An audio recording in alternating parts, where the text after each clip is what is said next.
I got that phone call. Are you Judy Malinowski's mom? And I remember thinking, what a strange question. And they said, this was the hospital and we have your daughter, that I should come now.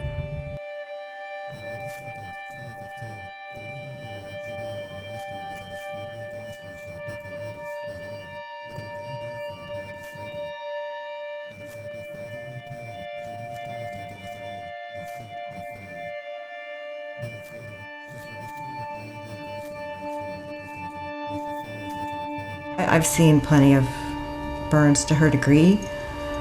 I can't say I've seen many that have survived. Judy was my firstborn. I remember it like it was yesterday. It was the happiest time of my life. And she was just my best friend.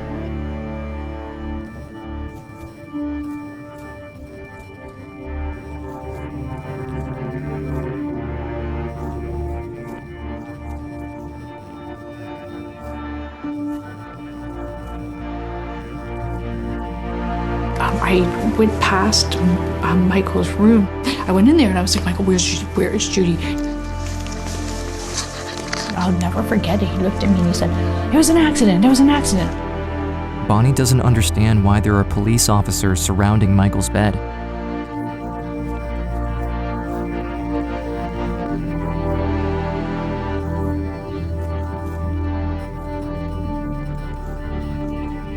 All I can remember is I just started screaming, tell me there's hope, tell me there's hope, tell me there's hope. And they wouldn't tell me there was hope. They wouldn't say anything.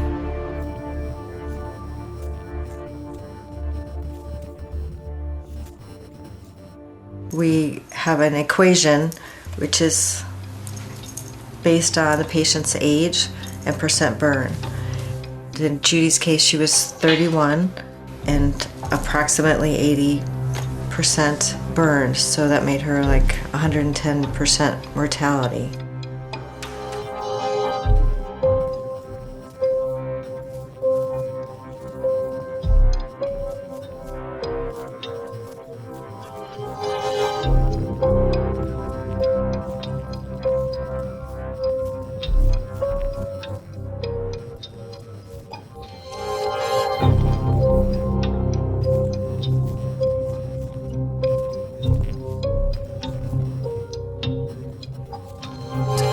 We were concerned with Judy passing and us not getting anything on the record. I wanted Judy's voice to be heard as quickly as possible. Doctors and nurses are looking at you like, do you want to bring this person out of sedation? Judy, can you hear me?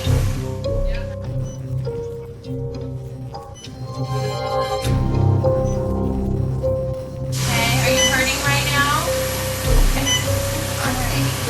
Would you mind if someone asked you a couple questions about what happened?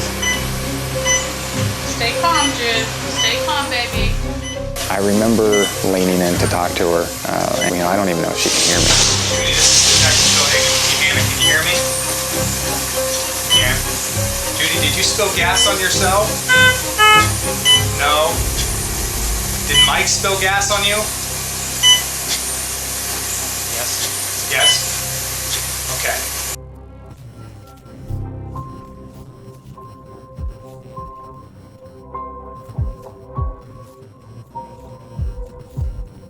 And the police said that they were going to arrest Michael. I didn't understand. So what, am I under arrest or something? Right now, yeah, you are under arrest. What am I being charged with? You're going to be charged with felonious assault and aggravated arson.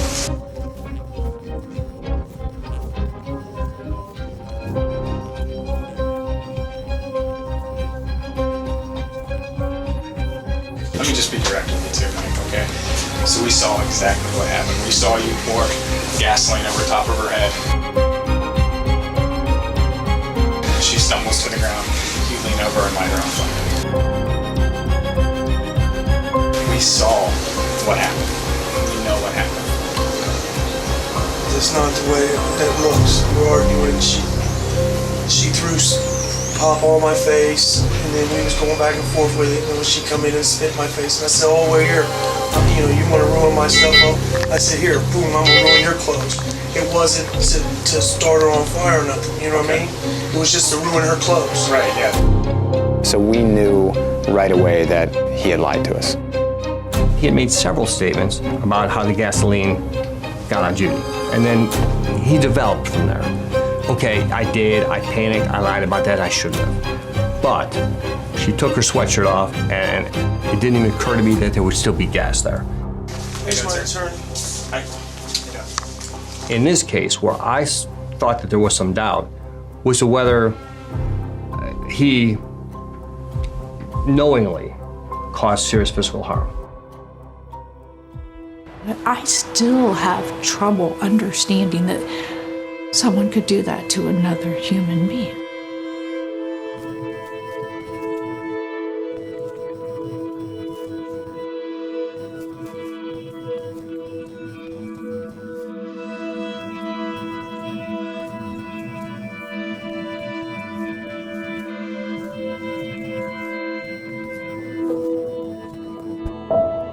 And there was nobody that Judy didn't love.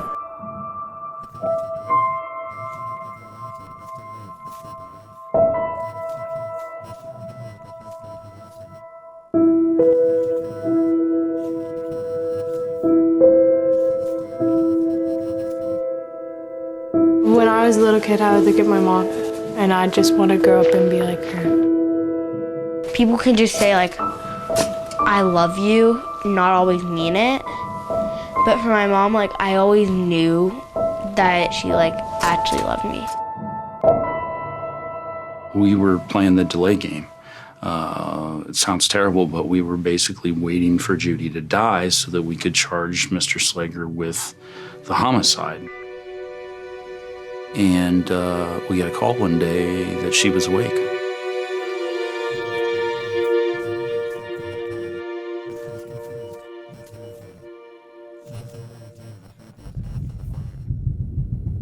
I'm going to start by asking you your name. Judith Ann Malinowski. Do you know how many surgeries you've had? Over 50. And you're aware that you have coded 7 times, correct? Yes. You understand the prognosis is not good, correct? No. But you're fighting against it, right? Yes. It had to be explained to her that Mr. Slager was in jail. I remember her being emotional about that. She actually felt bad for Mike at that point.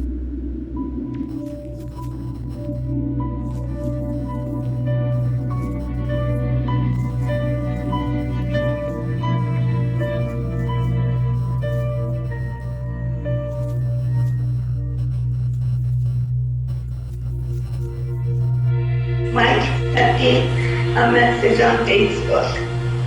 Said that he had always had feelings for me and that he loved me. I was like, he looks like bad news, Judy.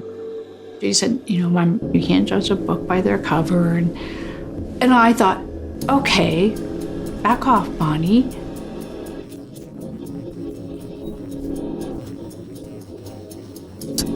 He has theft, domestic violence, menacing, aggravated menacing, making a false police report, domestic violence, aggravated menacing, assault, aggravated menacing, domestic violence, assault, domestic violence, assault, domestic violence, endangering children, domestic violence, endangering children, rape, which was, I think, pled down to a sexual battery. So he began to, I would say, dote her, like just messaging her and just everything I guess a girl wants to read, especially, where Judy was in her life. Did you have a diagnosis and a surgical procedure when you were 27 years old? Yes, ovarian cancer. Okay, thank you.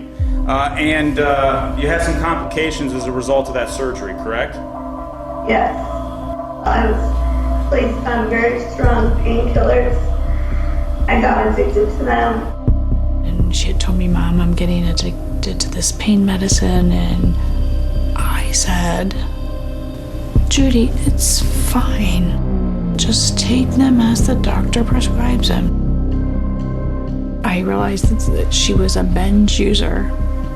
And she would go and use and self-medicate whatever she needed.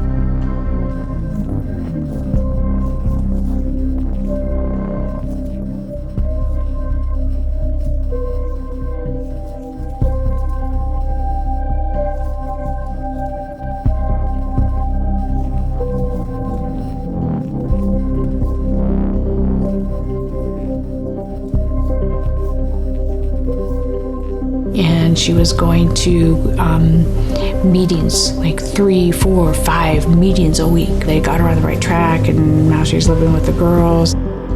She was doing the best she had ever done. Everything went downhill when Michael came into the picture. That's when drugs and all that came into play. He brought her drugs, she relapsed, so he had complete control over her. I don't think that Michael ever did drugs. He definitely preyed on women that had addiction problems.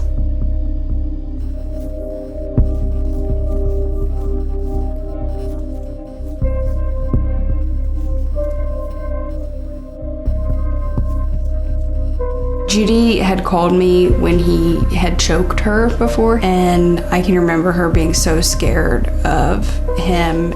She hid in hotels, left her own home.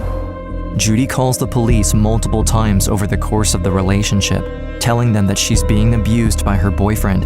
What Judy doesn't know is that Michael is also calling the cops on her every time something happens, covering for himself, painting a picture to the cops of a concerned boyfriend. He knows what he's doing. He's intelligent, he's calculating. Near the end of May of 2015, I had a lengthy conversation with Judy. She flat out said that if she left him or he found out about this conversation, that he would kill her. And then the call disconnected after that.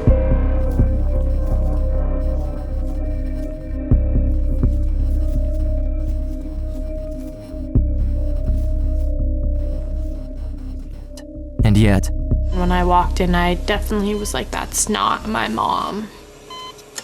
You just don't believe that that's who they're telling you it is. The surgery was in a hospital bed. And the surgery said, everything's gonna be alright. And when she asked me for a hug, I said, no, you're hurt. Because I didn't want her to get hurt.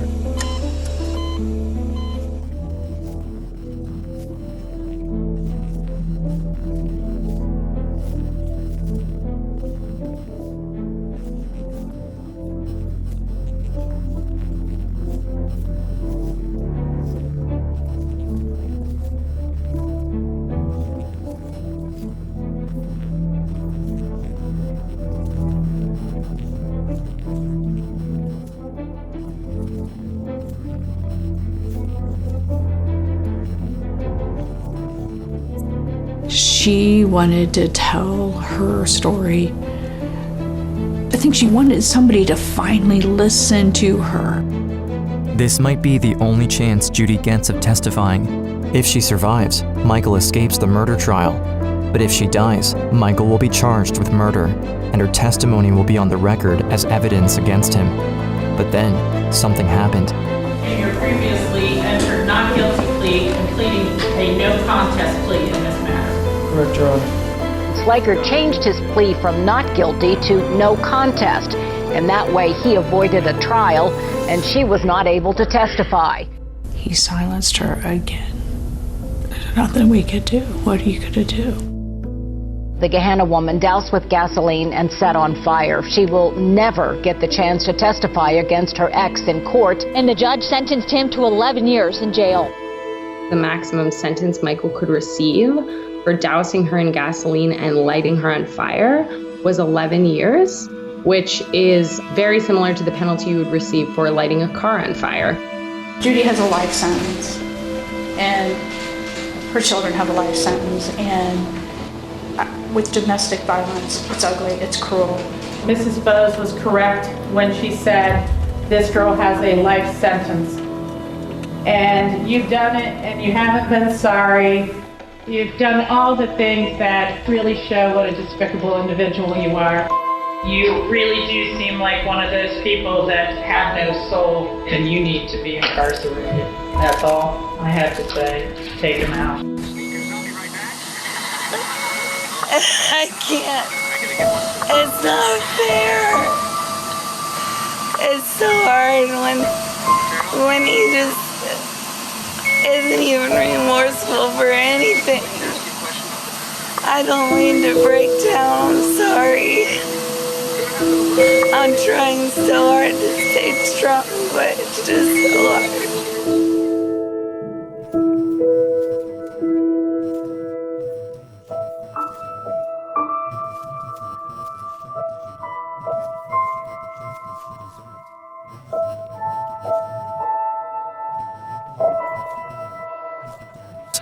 There was this part of her that wanted to make it and to live, to fight for every other woman that had been through something like that.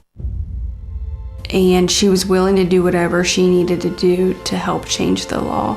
Judy's law would increase the maximum sentence for intentionally disfiguring someone by up to 20 years. It's named after Judy Malinowski, who is still fighting to stay alive after being set on fire a year and a half ago. The law would not be retroactive, meaning it won't have any impact on her case. Still, Judy continues to fight for other survivors of domestic violence. Doctors say they really have no medical explanation as to how she is still alive, but Judy's mom, Bonnie Bose, says she believes that Judy is fighting to see Judy's law through to the very end. All Judy wanted to do was help people. She fought so hard to help people and for justice. This is a miracle that she survived that with her spirit intact, her will to want to help other people intact. I just think her body was giving out before her spirit.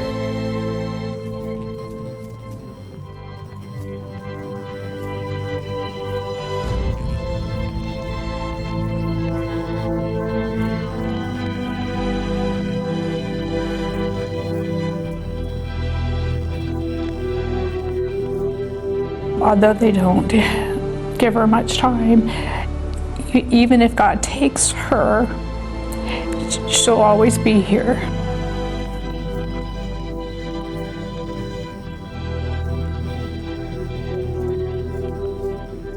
And that's when they approached Judy about testifying to her own homicide.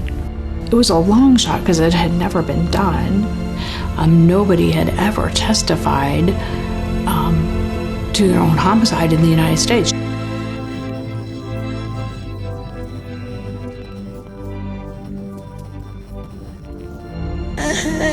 hurts so bad.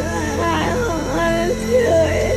I have to. As a mother, you know your child, where was her limitation? Could she do this even though her intentions were good? Judy Malinowski will be allowed to testify about her own death in the trial of her accused killer. The case that's drawn national attention. This would be the first time that a victim was allowed to testify from the grave in a murder case. She said, "Mom, I know I haven't endured this much pain in vain." Tell me your name and then you're ready to testify. Hi, my name is Judith Malinowski, and I'm ready to testify on Thursday. All right. I think Judy expressed being tired of fighting and in pain. But she would not say to me, Mom, I want to give up. I want to stop, because she knew what that would do to me.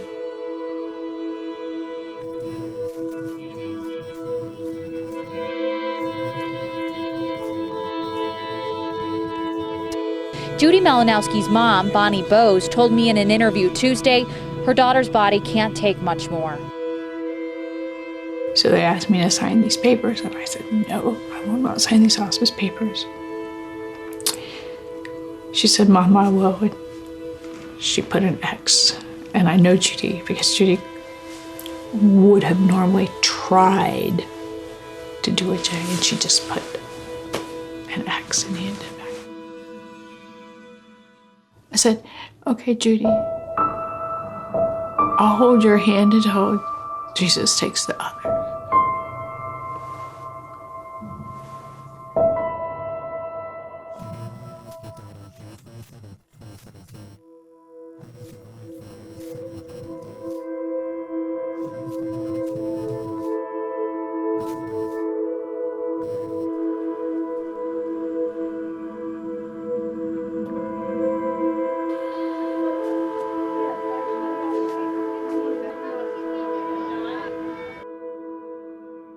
Today, I lost someone very important to me, my sister Judy.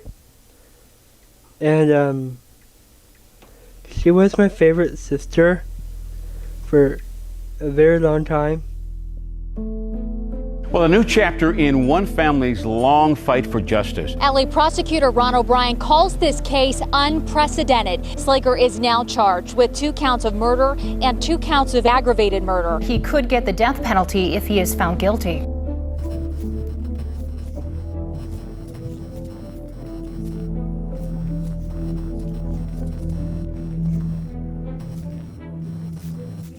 We'll fight like heck to keep that testimony of the victim excluded from any jury trial.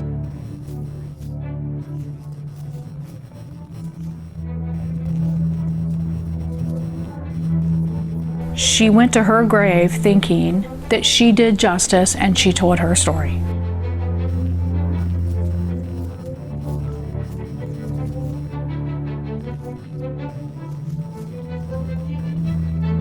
A criminal defendant's right to confrontation is of paramount importance. But the defendant in this case did have an opportunity to confront the accuser. Thank you, God. A potential historic decision. Today's judge's ruling makes her the state's first murder victim to testify at her killer's trial. New hope for Judy Malinowski's family that not only justice will be served in her death, but that her own voice will be heard in court.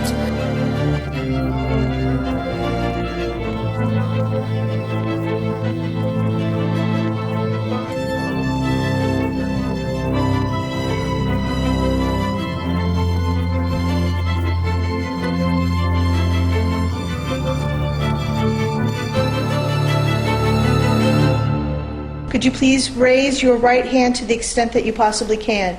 Do you solemnly swear or affirm that the testimony you're about to give in this deposition will be the truth, the whole truth, and nothing but the truth, as you shall answer to God or under penalty of perjury? I do. Thank you. Now, Sunday, August 2nd, 2015. Do you recall that day? August 2nd, 2015, yes, I do. So when you were with Mr. Slager, you indicated that the two of you stopped at Speedway. What did you stop there for? To get cigarettes. We were arguing back and forth. Either one of us were very happy with each other. While he went inside, you got out of the truck and went behind that Speedway. What happened as you stood behind that Speedway? Mike came in a matter of no time at all around in his truck. He saw me and immediately slammed the truck in the park, got out, demanded that I got into the truck with him, called me all sorts of names. We argued for a good 5 to 10 minutes, and then I threw my pop on him. You threw a pop on him? Yes. He was extremely upset. He ran around to the other side of his truck, and he got his gallons of gasoline that he had cut to the back of his truck. He ran around to me and started pouring gasoline, started up my head and worked his way down. Some got through my throat as he did that. What's his demeanor as he's pouring the gasoline on you? Evil, just completely evil. He's not responding to any of my cries for help. Like, you want to throw a cop on me? See what I'll do to you, bitch. And how do you like this? I looked at him and he pulled a lighter out of his pocket and he started walking towards me. And I just remember crying and begging for help. And he let me on fire, and the look in his eyes his eyes went black, literally. I thought for sure I was dying. I just prayed to Jesus to please forgive me for my sins and to take care of my children. And did you at any time produce a cigarette and ask for a light? No. Okay. As a matter of fact, did you have any cigarettes on you? No.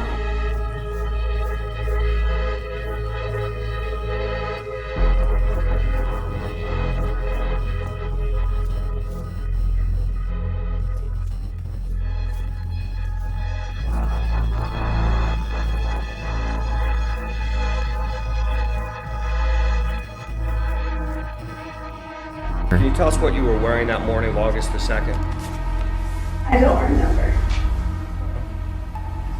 You remember getting dressed that morning? No, I don't. I don't remember a lot of things, but I wish that. It'd be fair to say that the trauma you suffered has affected your memory? Yes. Say that it has affected your ability to recall events accurately. I regret that. You agree that because of the trauma that you have suffered, your ability to recall events accurately has been compromised? My ability to what? Recall events. Remember things.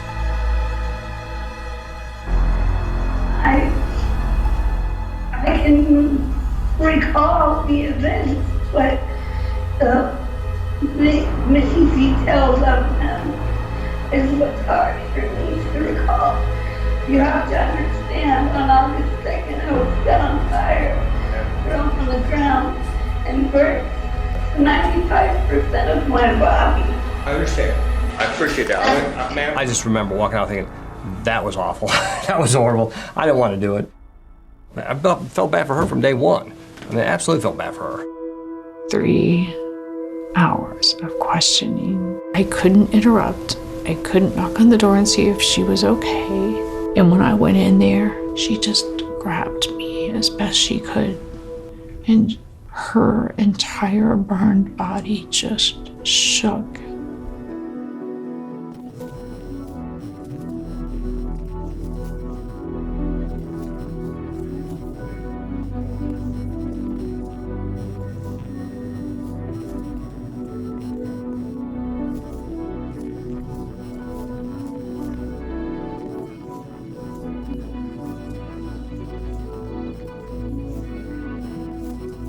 Judy, I would just like you to state here, if you were to die from your injuries and Mr. Slager were to be convicted of having done that, I want you to tell a future judge what you want to see happen to Mr. Slager. I would like to see him charged with murder and do a life sentence. I think that he deserves that. She didn't believe in the death penalty. And while I very much think Michael Slager deserved to die for what he did, I think she had the right to tell the judge what penalty she wanted.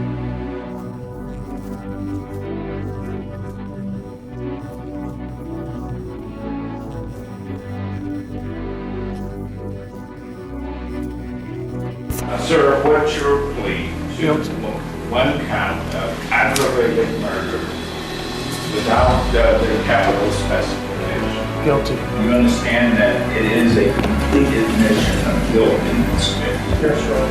You will spend the rest of your natural life incarcerated. Malinowski gets her wish. Slager avoids the death penalty, but will go to prison for life.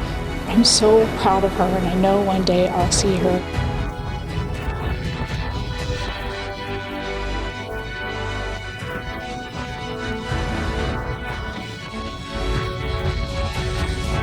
My mom taught me that you could stand up to anybody. An emotional day at the State House where two young girls say they will fight to carry on their mother's legacy.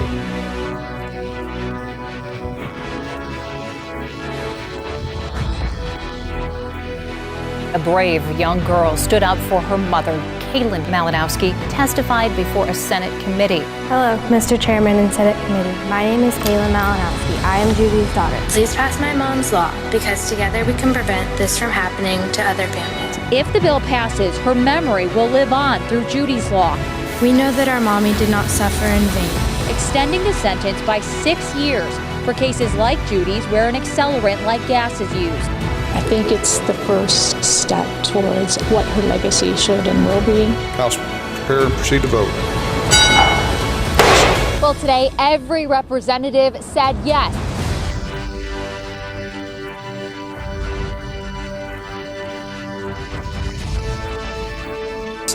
She was really brave.